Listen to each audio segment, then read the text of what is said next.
A good start of the season is half the work, but how do you start off well with your team in the beginning of a season?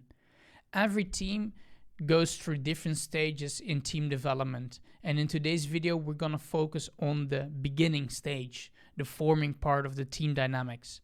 Because if you as a coach or team knows how to focus your attention on these specific points that we will explain in the video, you will be much better off in the beginning of the season and you can jumpstart your season towards victory. So grab a pen and a piece of paper and let's get into it.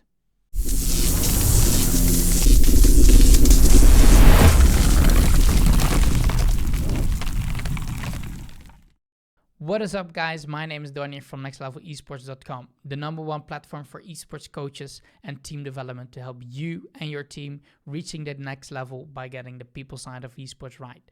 So if you like this type of content, be sure to subscribe and hit the notification bell so you'll be always the first one to get new types of content to level up your coaching style or become a better team or a better player or anyone that is involved within the esports scene.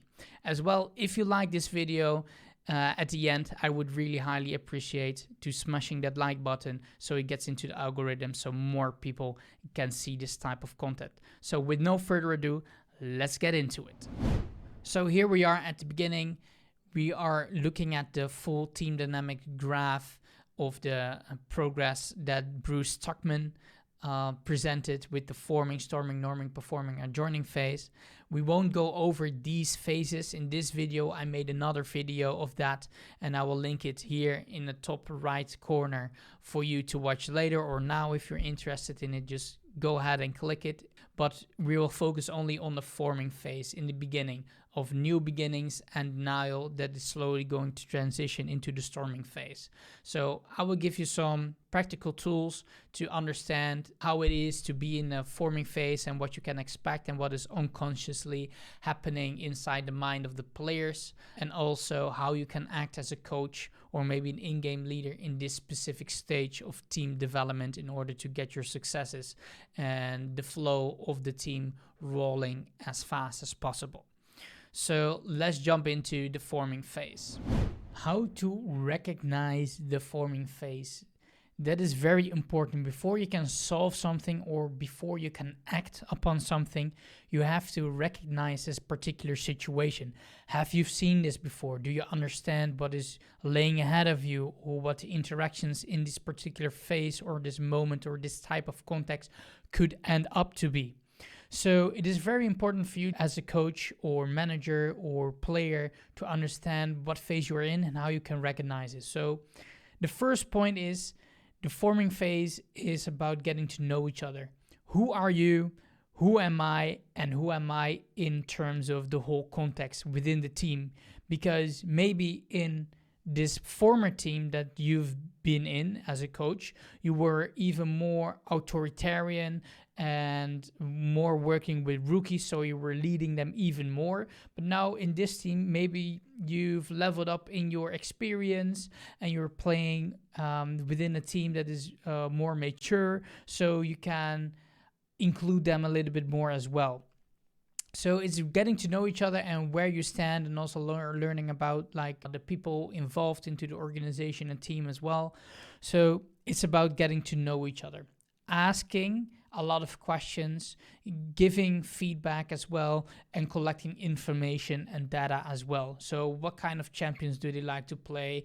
What kind of play styles do you prefer? Is it aggressive, passive, or reactive, proactive? All these kinds of things really matter in this stage that you want to figure out, because even though the last team was very, let's say, defensive or very aggressive, maybe this team is totally different. So you have to engage into the process once again to see where you fit as a coach and where you need to put your attention on in terms of individual coaching or team coaching. And the same goes for the players as well. So really get to know each other on the in-game level, but also on the human aspect, the people side of esports. Like, who is this guy? Is he shy? Is he very extroverted? Is he very creative? Is he very involved? Is he looking at the process? Is he looking at the data? Is it looking at facts? Or is it looking at like possibilities? you can imagine how many possibilities there can be. So be sure to check in with everything and explore the players and the whole landscape of your team. So another recognizable point in the forming phase is that everyone behaves in a friendly and polite way. There's a very friendly and polite atmosphere. So in, let's say, the first couple of days, and could also extend to a couple of weeks from time to time, depending on a team or project, there's often just like everyone is polite, wanting to work together. If you say like, okay guys, in the first week I have some homework assignments and blah blah blah, to do this and to evolve yourself, they all probably say, okay coach, I'm gonna do this. But maybe in later stages, in the storming, norming, or performing phase, they give you the feedback like, it's not really working for me coach, the homework. But they don't know that yet, so they are polite and friendly and just want to do your homework that you gave them, or that you want them to play it a certain play style, just to see if they're up for that challenge, or all these kinds of things. So you're exploring where the boundaries are of yourself, the players, and the team as a whole. And before they reach that boundary, they are friendly and polite. So sometimes you maybe feel a little bit of itch where someone isn't really holding another player accountable for bad play or something that is reoccurring in terms of communication or play style. And be aware that you are also in that leadership position, then to instill that environment, to evolve the environment as well. So if, for example, two players are seeing difficulties with their playstyle, but they're not speaking out of because they're staying friendly and polite, you can engage into with that observation by, hey Harry, did you see Jerry doing this kind of play? I've seen it a couple of times. Do you notice this? Often good chances are that they've seen it, and then you can confront them and engage them and push their boundaries. So like, why haven't you said something about it? And in this forming stage, in the early stages, like, yeah, we're still working on other things, or yeah, it's going to get better as we need more practice, or just like covering it up, and just like almost the latest point here on the presentation, covering up the mistakes and criticism. So this is really something to look out for and for you to engage with, to evolve the team towards the next level. So the third point is team members are learning about what tasks and roles they have to fulfill.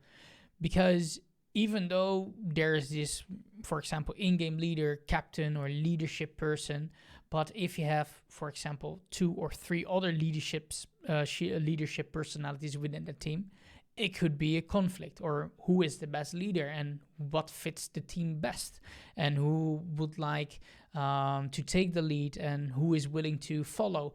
You don't know that yet in, let's say, the first couple of days, week, or maybe the first weeks, to really nitty gritty see how everyone reacts in different types of environment. So we have to, in this forming phase, have to understand that players and coaches need to find their way in their role. Do I want to be a more democratic coach with these kinds of players? Are they very conscientious that they, if I say something and they say they're gonna do something, do they execute on it, or are they forgetful, or a little bit too flexible in terms of like operating and handling different situations? So it's about also learning what kind of focus points you should have as a coach for this particular team.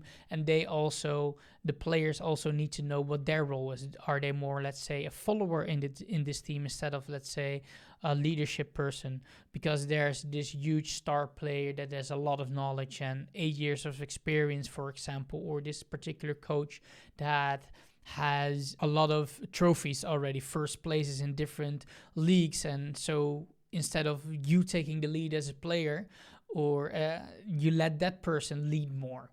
So it's about getting to know each other in their respective roles, and that is very important to do.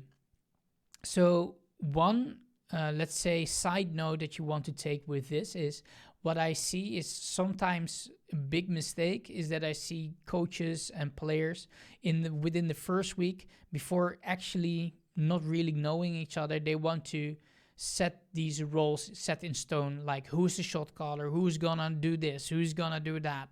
And that is okay, that is totally fine, and it's a good process to see what everyone is up to and what they are capable of.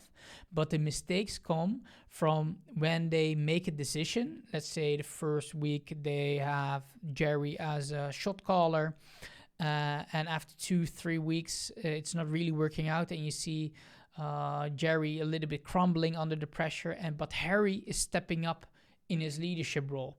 Do you want to stick with Jerry in that leadership role because you said like, okay, you will be the shot caller and it has to just develop?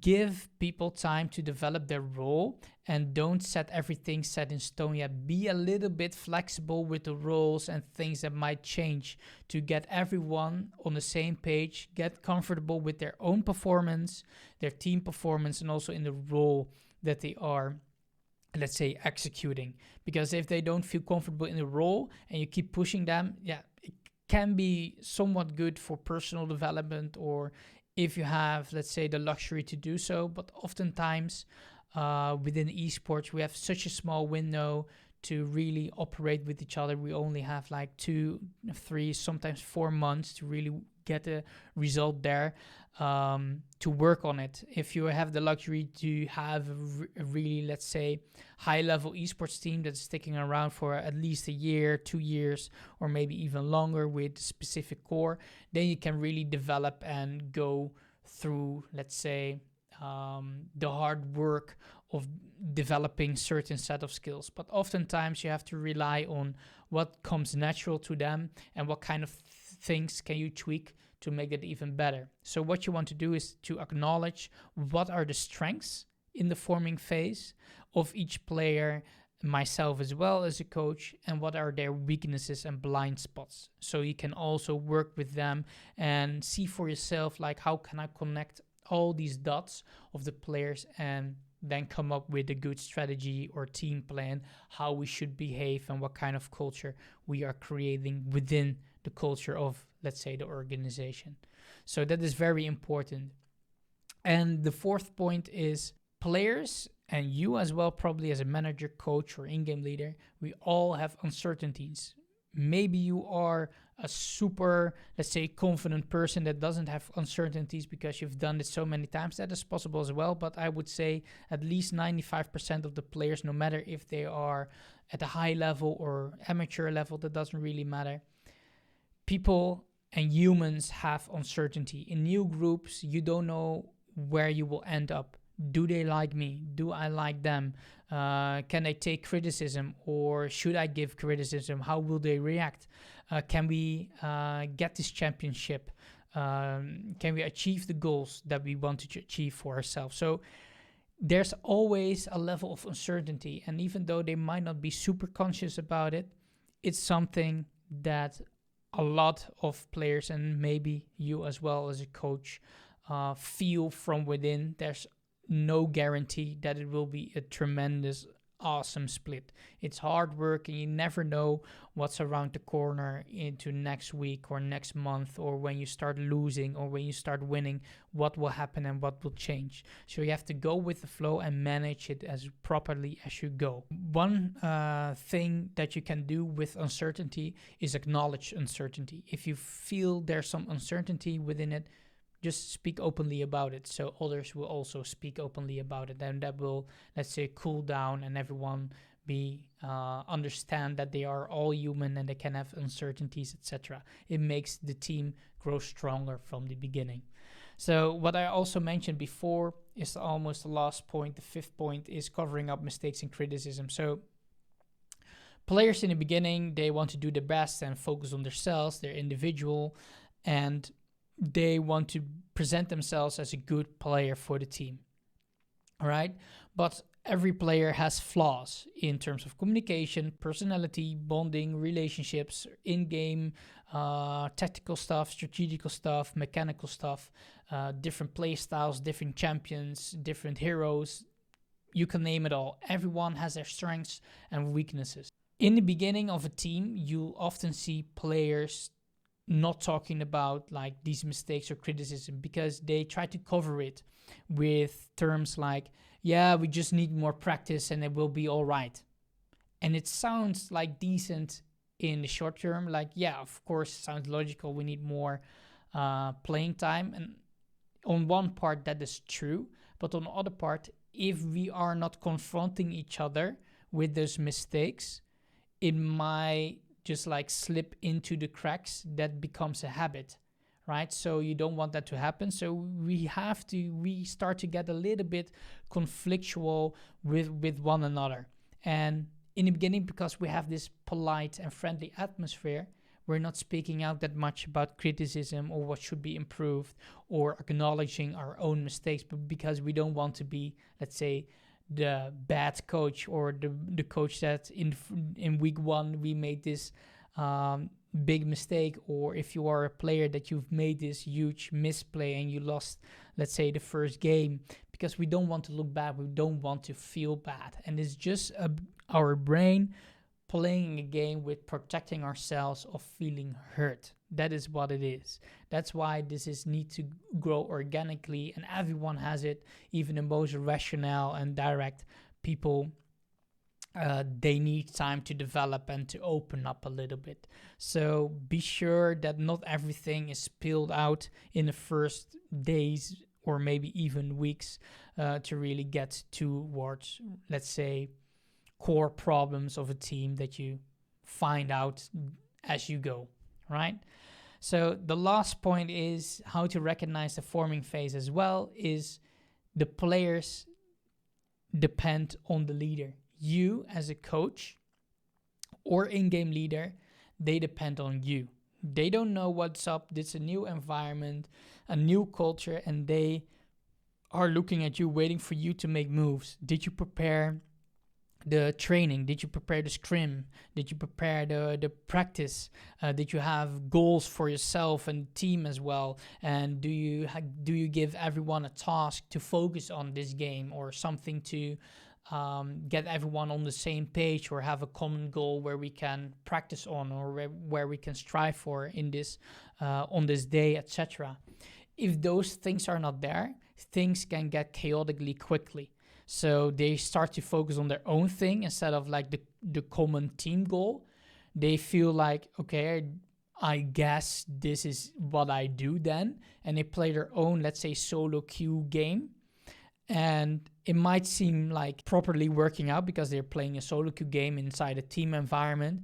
And maybe in the beginning it looks good, but after a while, in 2, 3, 4 weeks, after like 1 or 2 official matches, cracks start to show, and you don't want to skip steps. You want to get everyone on board. So there needs to be one clear voice, and that clear voice can be of the in-game leader. If you're talking about, let's say, Valorant or Counter-Strike, etc. But that clarity of voice and leadership must become from you, the esports coach that prepared the team for improvement. So they depend on you in what kind of direction you're taking the team, so everyone get on board and share the same vision towards the game. It's not always that easy, but some people have more difficulty with, let's say, the training part. Other coaches have more difficulty with this, like setting an example, painting a picture where everyone can stand behind and believe in. And you have to find your way, what kind of coach you are. But this is a very, very important thing to develop for you as a coach when you're starting off with a team. Setting a clear vision with clear goals where everyone knows what they have to do in order to get there, and you'll get into the details, what kind of steps they have to take in order to achieve that goal. So be the leader that they need you to be instead of that they want you to be. Maybe more a friend or something, and that is also can be a downfall of many coaches, that they are too friendly from time to time. Some people really makes it work because it's just like how they behave, but oftentimes they want to be more friends with the players instead of being the leader or the coach the team needs you to be, right? So this is basically how you recognize the forming phase. So now let's move into the more nitty gritty and deep dive into how you can even more act into this forming phase. So now, how do you act as a coach within the forming phase? Well, first of all, what we just talked a little bit sooner in this video is give the team and the individual players guidance. Of course, they want to achieve greatness and become the best version of themselves, but oftentimes they don't really know what the steps are. And you as a coach have this leadership position and this influence to them to paint this picture for them that you know where they can go or they should go and what kind of steps they need to take. So you also take on the role of the guide to walk with them through all the steps in order to achieve the team goal, to get that win at the end of the competition, being a first place, or win this tournament, etc., etc.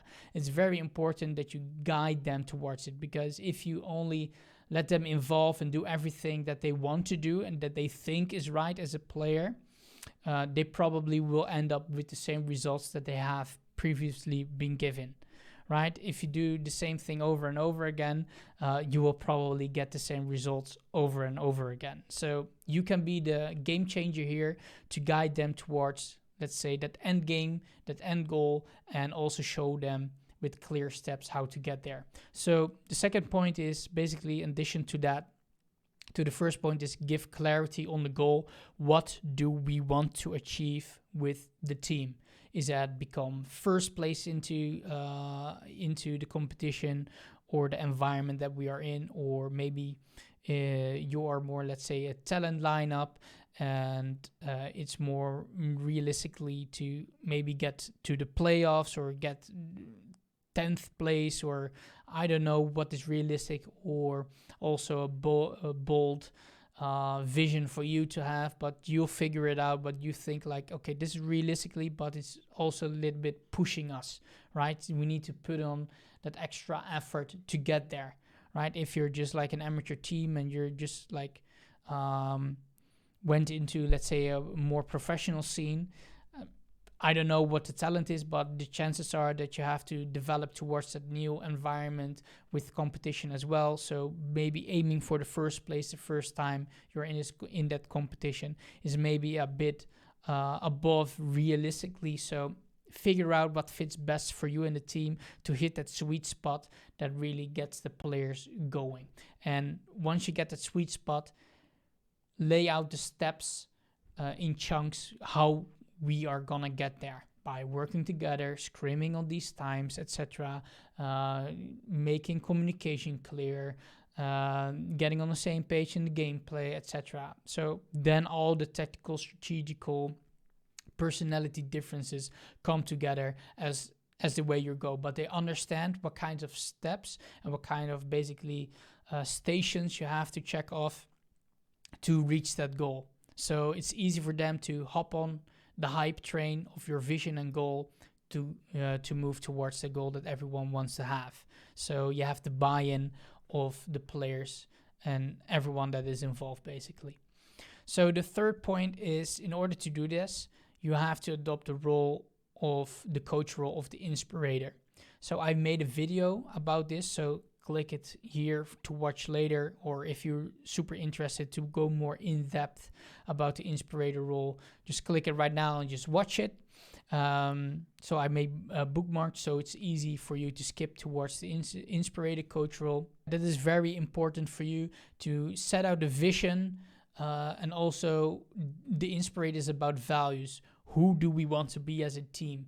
Are we a team that takes it all casually, or are we a team that is doing everything in our power to get there, etc.? And to have this value connected also with behavior and who do we want to be. If we want to be the best version we can be, can we then slack around? What I've seen basically in other teams, no, we cannot. So you make the boundaries clear for everyone to move within, and if someone or maybe a couple of players step outside, let's say, the culture or the things that they agreed upon, then you can hold them accountable as well. And also keep not only saying this, let's say, in the first presentation that you do to introduce the team, but keep repeating the vision. Where do we want to be? So it becomes like a repetitive, that they almost, or even say like, okay, coach, I already understand. Yeah, I know what you want, right? So if you wake them up in the middle of the night, that they understand what kind of goals we are achieving, striving for, and what kind of steps we have to take. So that is really important. So really watch that video about the coach role of the inspirator. It's very powerful for any beginner coach to really get an impact towards a team environment and get really the hype train going and get the results in. So next up, number 4 is a lot of coaches make the mistake of focusing only on a team, right? It also depends on the time that you have on hands, right? Because individual coaching takes a lot of time, but if you want to do it the best way that you can, in the forming phase, of course, you practice with the team in scrims, pracs, etc. But I see a lot of coaches focusing on the big picture alone, like, oh, we need to do this and we need to move that, and like, if this has happened and they need to react on that. And it can be clear for you as a coach, or maybe some players, they understand the concept, but to get everything together is pretty hard. Why is that hard? Because the concept isn't really hard to understand. It's mostly because they haven't figured out their own role yet within a team. Do they like me? They need to feel comfortable with themselves first, that they have a certain level of achievement, that they can, for example, win the lane in League of Legends, or in CSGO, that they take on one-on-one or one-on-one v2 duels, so they get confident, right, in this team environment, and that they can make plays on their own and can carry the team, etc. So even though you want to have some team goals, of course, because that's why you're a team and you're focused on, but don't really lay that bar so high that's only about team environment and all these kinds of things. First, focus on, okay, we're going to do this. Within the team environment, we're going to focus on this. For example, a little bit of communication, or maybe an easy to understand macro thing. But that is basically it in the beginning. And for the rest, you focus on the individual plays or the individual communication. Like, let's say, oh, Harry, when you were in this place, next time I want you to call him over to help you, right? So it's not about the whole team process or anything. It's more individualistic, one-on-one coaching. And even better is because you as a coach also probably see some flaws in the individual play that's not really needed to talk over with, let's say, in the VOD review with everyone there around. So schedule some one-on-one time so you can work on that part as well. They will love it. They will get a better relationship with you. They know how you look at the game, and you can also learn about the player as well, how they look at the game. You can ask a lot of questions, and you really build a relationship and get to learn more. It's just like what I've said previously about collecting information and data about the players. If you're only in the Steam environment in the beginning, you will miss so much about the individual players, how they think, how they behave, how they look at the game, how they react in certain situations. So instead of zooming out on a team, really more zoom into the individual player, right? Make them feel comfortable with you, the coaching, and their own playstyle, and then slowly start to connect all the pieces together into a team mean fighting machine. All right. So then within, I basically mentioned it already, is coach on the core needs of the individual. So even though you have the team, let's say, goals on macro play or a little bit of communication, if someone is really lacking a mechanical skill or tactical skill or something, right, coach on that specific part for that player so they are comfortable in their own, let's say, behaviors and play style. Because if it's always in a team environment and you call them out on it, they might do the opposite, right? They even make more mistakes, but they are taking criticism so much, or they don't like it because they don't want to feel bad in front of the others, right? So because they are in a friendly and polite environment, it doesn't feel right for them. So they start to hold themselves back even more into a team environment, and they stop taking risk. And so their whole individual gameplay could even collapse or really can go down. And that's not what you want for a coach in the beginning of the season, that players are not ready and you're losing games because of that. So it's really something important to look out for, and how you manage and confront people with mistakes or things that they're doing right as well, right? And by also something that I would like to add is, if you see players doing something right in terms of culture, like say playing together, giving each other feedback, always compliment them. If you want something to, let's say, some behavior that you want to see more, compliment them as much as you can in the beginning of the season. Of course, you do this throughout the season and different developmental phases as well, but even more so in the forming phase, because they'll get the positive feedback like, oh yeah, I need to play together more duo queue with that person, or the coach really liked that we watched this review or this VOD review together. And if you call that out in a team environment, perhaps you'll see other players doing that as well. So positive behavior, amplify it as well, and really cheer for them, so it becomes good, positive engagement. And so for the last point is they are dependent on the leader. That is basically the same thing again that we've seen. So they are dependent, give them guidance, and really show them the way who you are as a coach and what you want to achieve, and keep repeating it until they basically find it boring, almost boring, to listen to you. So understand that you are the leader and they depend on you. So this is basically all the things that you can focus on, with some in-depth information and practical stuff that you can use to act as a coach within the forming phase. So now you understand how to recognize the forming phase and also know how to act within the forming phase as a coach.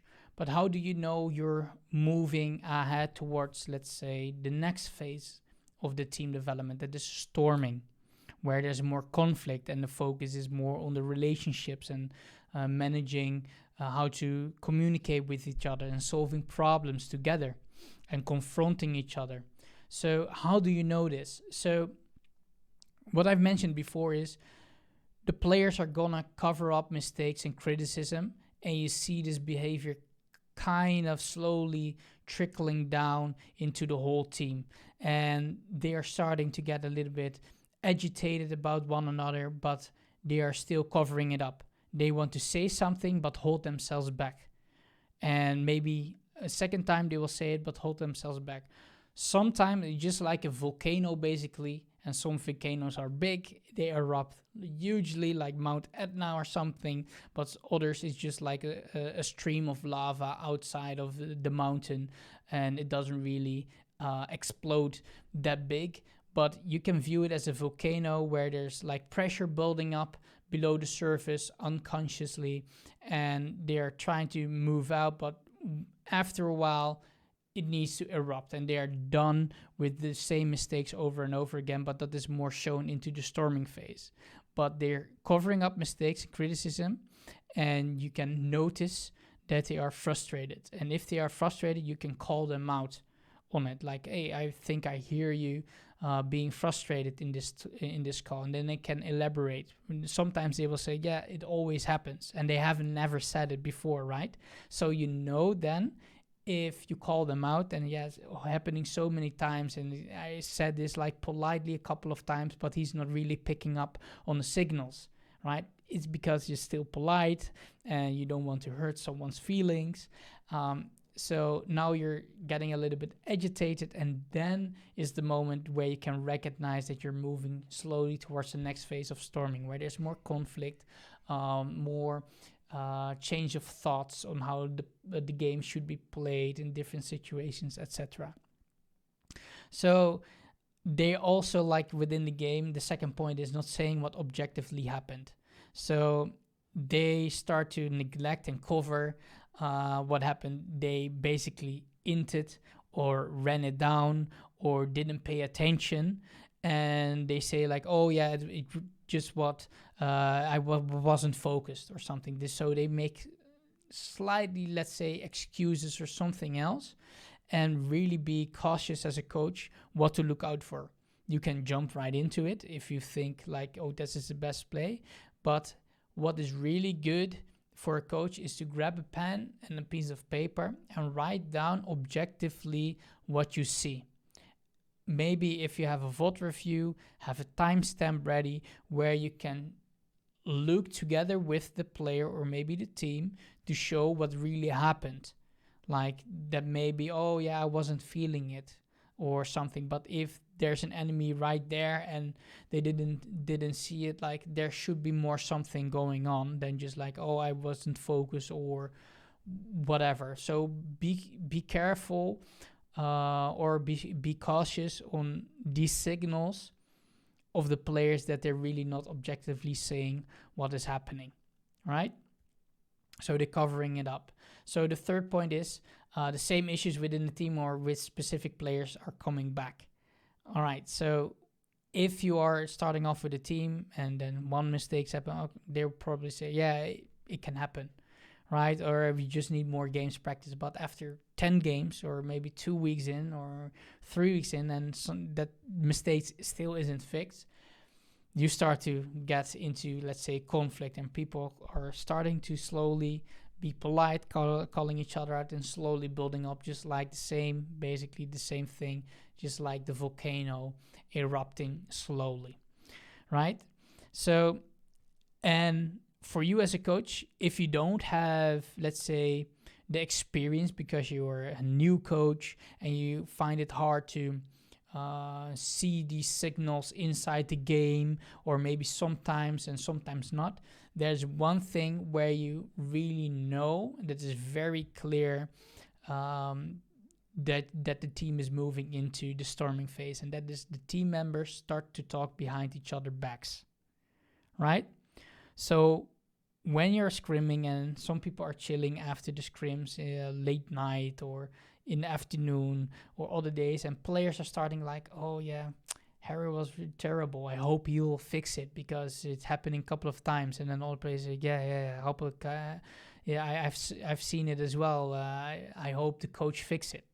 Or maybe they come to you as a coach and they don't want to confront the players directly with this type of issue, so they say like, hey coach, like the last couple of days, like he's still making a mistake, can you say something about it, right?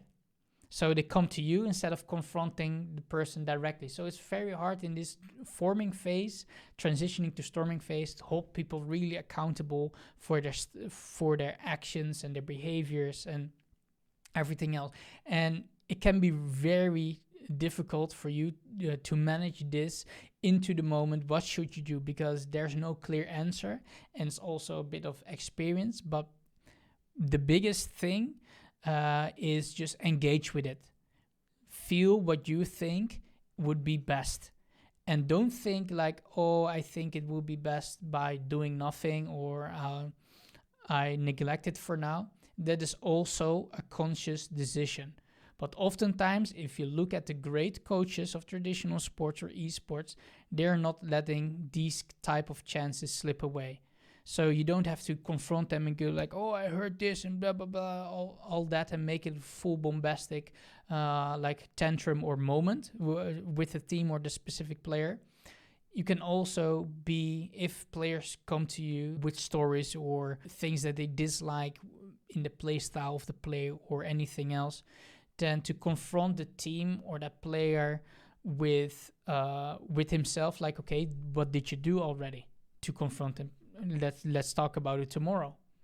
So you can hold the player accountable by instilling to transition and to transform the team role, but not only talking behind each other's back, but also confronting one another inside a team environment. And sometimes the next day you have to remind them, right? Because they feel shy or they are forgetting, oh, I forgot. Oftentimes they haven't forgot, but they don't feel comfortable say it because it's a new transition. They don't want to break, let's say, the honeymoon phase, right? In the forming phase where everyone is friendly and polite and doesn't want to be that a-hole that wants to, let's slide in with two stretched legs to plow someone over, right? Inside the team. So they're very cautious. And at that point, you as a coach can try to set up this conversation and say like, hey, Harry, yesterday you said something to me. I think it's important what we talked about to say this towards the team as well, right? So he feels like, oh, I need to say it right now. And then you can explain like, I really want to create a culture that we are speaking openly about it and that we are all here to learn, not to scold one another or to only give criticism that everyone is bad. We're all here to learn, right? Do we all agree? Probably 5 players will say, yes, we're all here to learn. So yesterday, someone came to me, and that is like a good thing that you're busy with how you want to improve, but it doesn't really work if I'm only, let's say, the firefighter needing to get rid of the fires inside the team. You are a firefighter as well. You can solve it maybe even better than me inside the team environment. So build a safe space around these type of conversations. So your players and the one that is, let's say, making those mistakes or feeling frustrated, maybe has something as well. And once you get to this type of experience and you know how to deal with such situation, you will see quickly that more and more players are opening up to each other, and then you can move into the next phase. So it's not only like sunshine, rainbows and unicorns anymore, but then when you've become into more so the storming phase, like, okay, it's serious right now. We want to achieve those goals. It's uncertain if we will get them, but we have to fight through them. Being nice to one another all the time doesn't really bring us that far. We have to confront as well. So these are some things how you can recognize that you're moving towards the next phase. And by setting up the forming phase, getting this information back and forth, collecting data about the play styles, the personalities, what they like outside of esports, etc., is so important to build these relationships where you can build on when you have conflicts, that everything will go so much smoother.